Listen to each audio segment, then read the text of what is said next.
cittadino Ale che poi si è tolto la vita. Sembrava un indemoniato, soffro per la sua morte, ma non sono io la causa di questa tragedia.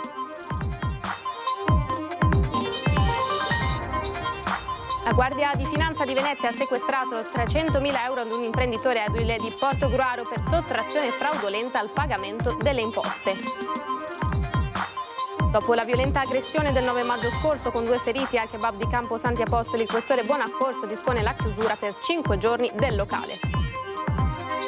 A Vicenza la seconda giornata della Dunata degli Alpini, Antena 3 in diretta da questa mattina, stasera alle 20:30 appuntamento con le fanfare e i cori, domani alle 7 il racconto della sfilata delle Penne Nere. Manifestazione pacifica e mattinata all'esterno del municipio di San Michele al tagliamento dei residenti di Bibbione e Pineda contro il degrado presente in città. Il comune nega l'ok al furgoncino del punto di ristoro, finisce in tribunale la festa dei 20 anni del Parco San Giuliano a Mestre, prevista per domani, domenica 12, a partire alle 10:30. Rinnova anche quest'anno la festa della Sensa, lo sposalizio di Venezia con il mare. Il Longarone consegnerà l'anello dogale che per il 24 verrà tenuto in custodia della città di Tirana.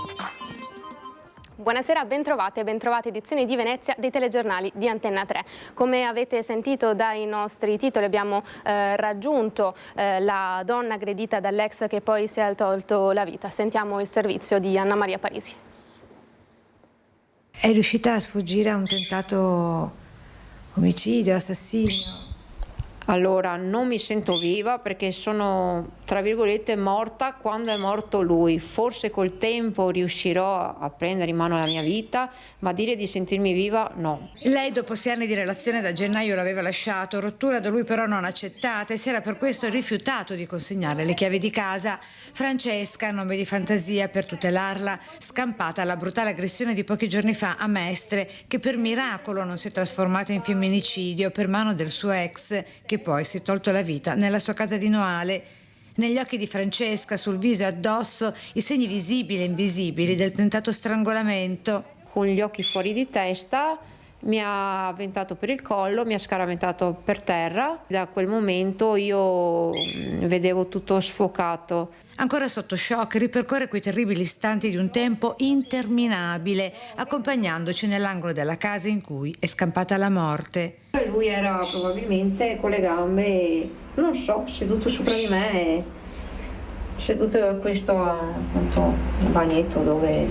Quindi tu vedevi il soffitto? Vedevo qua e aspettavo di morire. Riversa a terra con il viso deturpato e colmo di sangue, quello che le usciva dal naso e dalla gola, l'imprevisto che le ha salvato la vita. Io sono riuscita con la mano sinistra ad accarezzare il viso e a dirgli la parola ti voglio bene. E l'ho fatto con la speranza che lui mi lasciasse andare. Immediatamente mi ha sollevata da terra e ha detto guarda cosa ho fatto, adesso mi uccido. Io ho detto no, stai calmo, non è successo niente, a tutto c'è un rimedio. Gli ho dato un bacio stampo sulla bocca tanto per fargli capire che io ero con lui.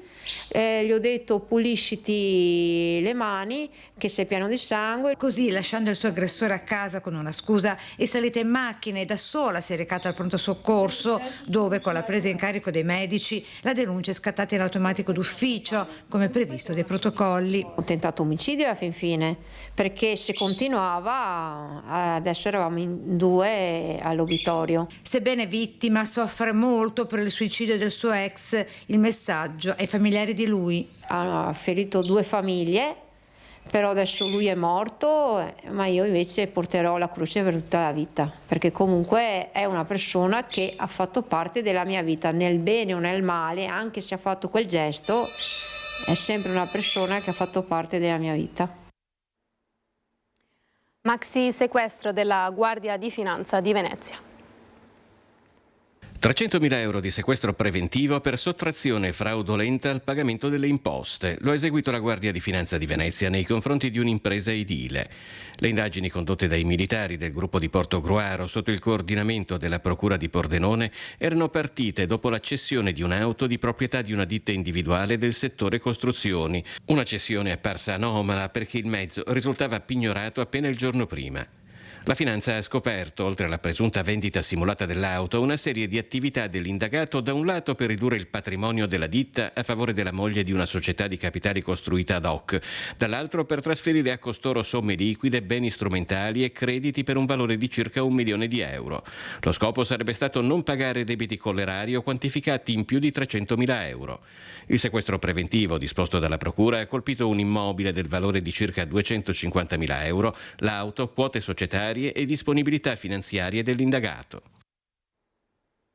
Ancora la cronaca a Venezia dopo la violenta aggressione del 9 maggio scorso con 2 feriti al kebab di Campo Santi Apostoli. Il questore Bonaccorso ha disposto la chiusura per 5 giorni del locale. Fatti scaturiti dopo che all'aggressore erano stati serviti alcolici nonostante lo stesso fosse già in evidente stato di alterazione psicofisica per alcol o droga. Motivi questi che hanno creato un forte allarme sociale nella zona e per questo l'attività è appunto stata sospesa per 5 giorni.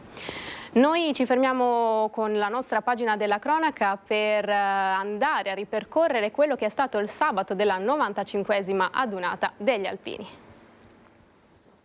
In esposizione tutto quello che sono i materiali in uso al nostro esercito italiano, chiaramente in specialità alpina, visto che ovviamente la festa alpina, la Adunata degli Alpini. Ovviamente iniziamo col punto di soccorso che è fondamentale per la sicurezza, per un evento del genere. Si sta divertendo? Bellissima, bellissima festa, fantastica, giornata stupenda. Dove arriva lei? Noi siamo qua vicini da Isola e Vicentina. Chiaramente qui non potevamo mettere una parete di roccia vera, è una parete a roccia attrezzata, fatta apposta, che è quella che usiamo anche in addestramento normale noi alpini, e quindi vedi bambini che si divertono e c'era la coda anche ieri sera fino a tardi. Bella donata, tantissima gente, c'è un po' di movimento, Certo. Bella donata come al solito. Ieri mattina con la discesa del tricolore, della bandiera dell'ANA e della bandiera dell'esercito, chiaramente era un elicottero di questi che ha portato l'equipaggio del centro sportivo esercito paradutismo. Gli alpini paracadutisti in congedo stanno effettuando questi lanci, saranno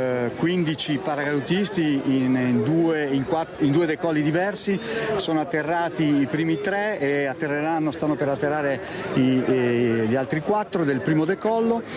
Gli alpini paracadutisti in congedo si riuniscono in un'associazione nazionale alpini paracadutisti che raggruppa tutti quelli che hanno svolto il servizio militare negli alpini paracadutisti. Sabrina, buongiorno, lei sta intrattenendo e allietando insomma tutti i turisti e gli appassionati e gli alpini presenti qui sul ponte con la sua fisarmonica. Quando ti prende la malinconia,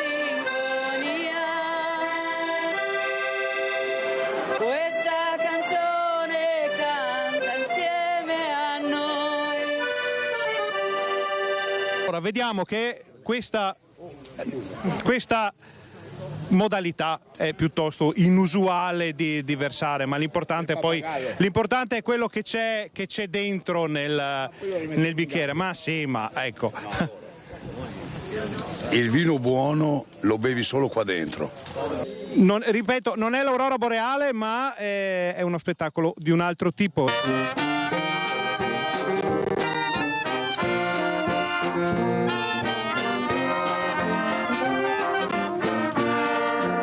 Sono con gli alpini della nuova generazione, i piccoli alpini, eccoli qua.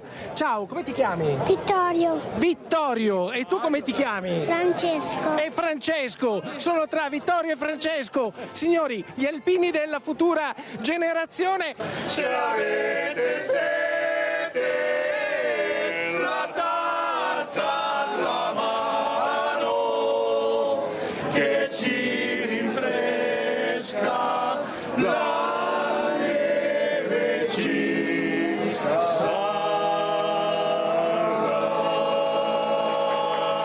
Alpino che si sposa. Purtroppo capita anche nelle migliori famiglie. Forza e coraggio. Allora, qual è il matrimonio? Il 1° giugno. Da dove arriva? Vicino a Vercelli, Borgo Sesia. Ecco, dove ha svolto il servizio militare? Aosta e Padova. Torna da queste parti? Sì. La signora dove ha svolto il servizio militare? Non l'ho svolto il servizio militare. Lo fa a casa lei? Esatto, 365 giorni all'anno. Son pa 2 lire e 2 lire son pa 30 son.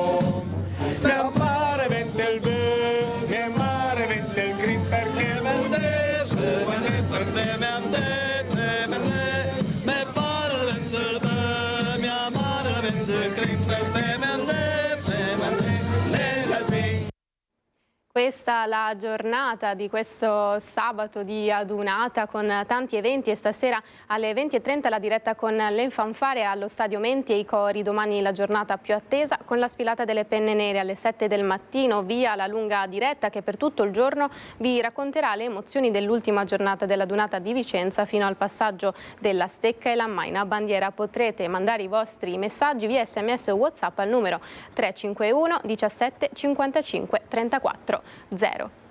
E noi ora ritorniamo con le notizie di cronaca. C'è stata una protesta pacifica dei residenti di Bibbione Pineda per denunciare il degrado di Bibbione.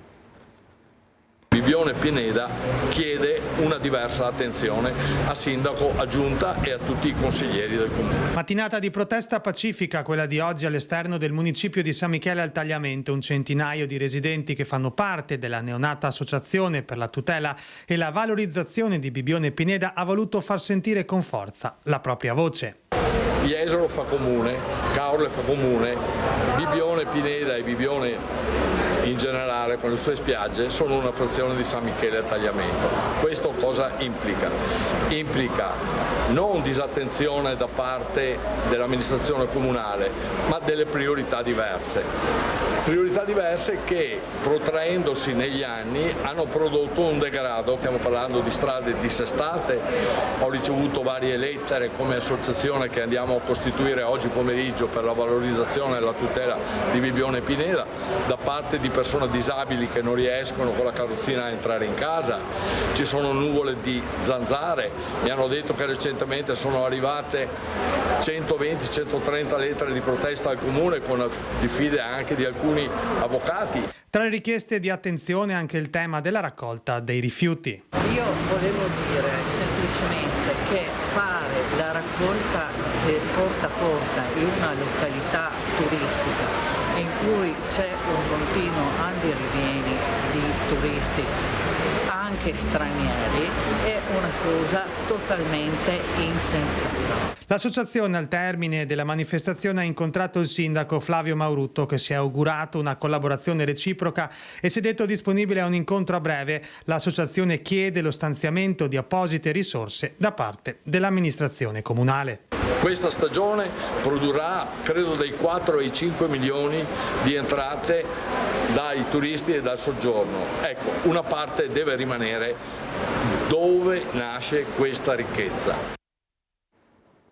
Finisce con un ricorso al TAR, la festa dei 20 anni del Parco San Giuliano a Mestre. Il Comune ci ha negato la concessione per il suolo pubblico di un furgoncino e un food truck per motivi di sicurezza, adducendo che non esiste un passaggio sicuro per arrivare in punta San Giuliano. Polemizzano gli organizzatori spiegando le ragioni per le quali ricorreranno contro la decisione di Caffarsetti e giunta a ridosso dell'evento. E si rinnova invece anche quest'anno la festa della Sensa. Sarà con la capitale dell'Albania Tirana il gemellaggio adriatico che domani mattina farà da suggello a Venezia alla festa della Sensa 2024. Nel giorno della celebrazione liturgica dell'Ascensione, come è tradizione che risale fin dall'anno 1000 d.C. e dal doge Pietro Seulo II, Venezia nella festa cittadina rinnova anche l'alleanza perenne tra la Serenissima e il suo mare, difesa il cuore della città, un rapporto che è bene ricordare e rinnovare nel segno del rispetto ancor più oggi. La mattinata sarà aperta alle 9 dalla cerimonia del gemellaggio adriatico ai giardinetti reali. Roberto Padrin, sindaco della città di Longarone, riconsegnerà a Venezia l'anello dogale ricevuto e tenuto in custodia nel 2023. L'anello passerà così a Tirana, nelle mani del suo primo cittadino. Poi il corteo acqueo. La Serenissima, con a bordo il sindaco di Venezia Luigi Brugnaro, gli ospiti, il patriarca di Venezia e l'ammiraglio della Marina Militare, che arriverà fino a San Nicolò, scortata da centinaia di rematori delle remiere cittadine. Nello specchio d'acqua antistante la riviera di San Nicolò, il sindaco Luigi Brugnaro getterà in acqua l'anello. Verrà deposta anche una corona d'alloro in ricordo dei caduti di tutte le guerre. E poi nella chiesa di San Nicolò al Lido sarà il patriarca di Venezia, Monsignor Francesco Moraglia, a presiedere l'Eucaristia. Nella giornata non mancheranno le regate dei giovani e dei campioni, il classico mercatino della Sensa e tante iniziative per tutta la giornata. E domani nell'isola di Sant'Erasmo si festeggerà il carciofo violetto. Il carciofo violetto di Sant'Erasmo è celebre in tutto il mondo. L'isola della Laguna, dove nasce, con una preziosa tradizione contadina, lo festeggia domani con un ricco programma di iniziative in Torre Massimiliana. Ecco la 16ª edizione della Festa del Carciofo Violetto, organizzata dal Consorzio e da tanti volontari. Quasi tutta l'isola è mobilitata. Oltre ai prodotti della terra ci saranno arte, cultura, iniziative per coinvolgere grandi e piccoli, momenti di musica e socializzazione. Sono attesi centinaia di visitatori. ACTV per questo rinforzerà i collegamenti acquei con l'isola. Il plauso agli organizzatori dal delegato alle isole, Alessandro Scarpa Marta. La cosa bella di questa festa è anche che c'è appunto arte, storia di Sant'Erasmo, c'è la possibilità anche di fare delle escursioni presso le vigne, quindi si possono anche degustare e vedere come si cucinano appunto i prodotti tipici locali. Un ringraziamento di cuore va a tutti i banchetti che saranno presenti, dove si possono anche acquistare i prodotti tipici locali. E grazie al Comune di Venezia che ogni anno collabora per aiutare appunto a organizzare questa meravigliosa festa. Viva Sant'Erasmo e viva il carciofo violetto! Lo sport adesso è durato appena 55 minuti, il sogno ieri sera del Venezia Football Club di raggiungere la Serie A. Sconfitto alla Spezia per 2-1 quando aveva l'obbligo di vincere per sperare nella promozione diretta in Serie A, il Venezia Football Club resta terzo in classifica e deve perciò pensare alla doppia semifinale playoff contro la vincente di Palermo-Sampdoria il 20 maggio in trasferta e poi il 24 in casa allo stadio Pierluigi Penzo di Sant'Elena il ritorno. In caso di parità, nel computo delle due sfide, passerà il Venezia in virtù del miglior piazzamento in campionato. Il giorno dopo la Marezza del Picco, così commenta l'allenatore lagunare Paolo Vanoli. Noi avevamo l'1%, non siamo stati bravi a giocarcelo fino in fondo. Come si dice, non si esce mai sconfitti ma si impara, quindi abbiamo la fortuna di averci guadagnato sul campo il grande orgoglio, quello non ce lo dobbiamo dimenticare, che fino alla fine ci siamo giocati alla Serie A. Adesso dobbiamo essere bravi, fortunatamente saltando un turno, e quello è il terzo posto che state bravi a recuperare energie e a imparare anche queste da partite, perché da adesso in poi è un dentro e fuori, abbiamo il vantaggio del pareggio, però non siamo una squadra capace a pareggiare, quindi dobbiamo andare per forza sempre a vincere. Il club arancione-nero-verde ha reso omaggio oggi a Lorenzo Marinese, scomparso, compianto ed indimenticabile presidente della promozione in Serie C1 nella stagione 2005-2006. Tornando alla sfida di ieri sera, l'obiettivo è ora quello di resettare tutto. Ci siamo guadagnati il piano B, adesso sulla testa, guardare avanti, lo sport ti poteva dare delle soddisfazioni diverse e fortunatamente ci siamo guadagnati un'altra opportunità. Prima di chiudere vi ricordo nuovamente l'appuntamento con gli alpini questa sera dalle 20:30 in diretta con le fanfare allo stadio Menti e i cori. Domani invece la giornata più attesa con la sfilata delle penne nere alle 7 del mattino, il via per la lunga diretta che per tutto il giorno vi racconterà le emozioni dell'ultima giornata della Dunata di Vicenza. E per questa edizione è tutto, grazie per essere stati con noi, vi auguro una buona serata, arrivederci.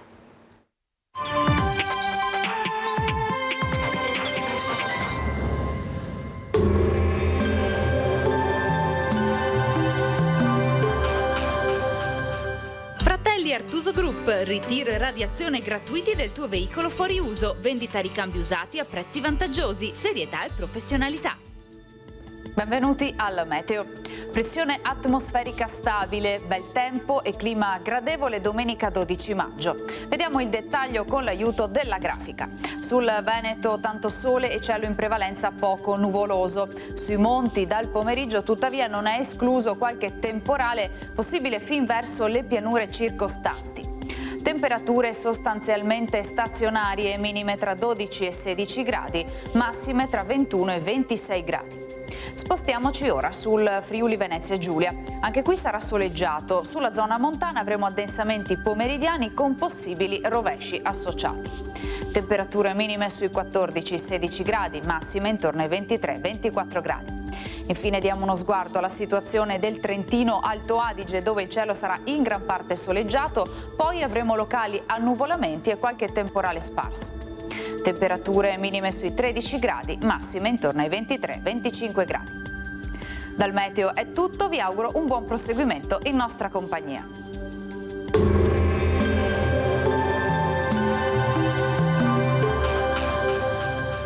Fratelli Artuso Group, ritiro e radiazione gratuiti del tuo veicolo fuori uso, vendita ricambi usati a prezzi vantaggiosi, serietà e professionalità.